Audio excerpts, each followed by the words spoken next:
വിധി നിർണയിക്കാൻ കളമശ്ശേരി ഒരുങ്ങി. അത്ഭുതങ്ങൾ സംഭവിക്കുമെന്നാണ് രാഷ്ട്രീയ നിരീക്ഷകരുടെ വിലയിരുത്തൽ. കളമശ്ശേരി നഗരസഭാ ഭരണം ആരുടെ കൈകളിലേക്ക്? ഇക്കുറി കളമശ്ശേരി നഗരസഭയിൽ 147 സ്ഥാനാർത്ഥികളാണ് മത്സരരംഗത്തുള്ളത്. UDFന് 9 വിമതന്മാരും LDFന് 2 വിമതന്മാരും രംഗത്തുണ്ട്. കളമശ്ശേരി നഗരസഭ ഭരണം ആരുടെ കൈകളിലേക്ക് എന്ന് തീരുമാനിക്കാനുള്ള വിധി നിർണയത്തിന് രാഷ്ട്രീയ നേതൃത്വവും ഔദ്യോഗിക സംവിധാനവും ഒരുങ്ങി. സ്ഥാനാർത്ഥിയുടെ വീട് സന്ദർശനം ഏറെക്കുറെ പൂർത്തിയായി. വിവിധ ഘട്ടങ്ങളിലുള്ള പ്രവർത്തകരുടെ ഭവന സന്ദർശനത്തിൽ ഇനി സ്ലിപ്പ് വിതരണം മാത്രമാണ് അവശേഷിക്കുന്നത്. പരസ്യപ്രചാരണം ഞായറാഴ്ച വൈകിട്ടോടെ സമാപിക്കും.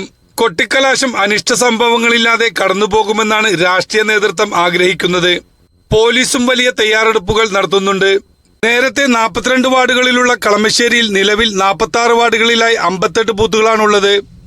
1500-ലേറെ വോട്ടർമാരുള്ളതിനാൽ 10 വാർഡുകളിൽ 2 ബൂത്തുകളും വീതവുമുണ്ട്. നഗരസഭയിലാകെ 147 സ്ഥാനാർത്ഥികൾ രംഗത്തുണ്ട്. പത്രികയുടെ സൂക്ഷ്മ പരിശോധനയിൽ 11 വാർഡുകളിലെ BJP സ്ഥാനാർത്ഥിയുടെ പത്രിക തള്ളിപ്പോയിരുന്നു. കൂടുതൽ സ്ഥാനാർത്ഥികളുള്ളത് 46-ാം വാർഡിൽ 7 പേർ. UDFന് 9 വിമതന്മാരും LDFന് 2 വിമതന്മാരും മത്സരരംഗത്തുണ്ട്. UDF സ്ഥാനാർത്ഥികൾ വ്യക്തിപരമായി വോട്ടർമാരെ കണ്ട് വോട്ട് ഉറപ്പിക്കുന്ന ശൈലിയിലാണ് പ്രവർത്തിക്കുന്നത്. LDF ആകട്ടെ മുനിസിപ്പൽ കമ്മിറ്റിയുടെ നേതൃത്വത്തിൽ സംസ്ഥാന രാഷ്ട്രീയ നേട്ടങ്ങൾ എണ്ണിപ്പറഞ്ഞും കളമശ്ശേരി നഗരസഭ ഭരണത്തിലെ അഴിമതി ഉയർത്തിക്കാട്ടിയാണ് മുന്നേറുന്നത്.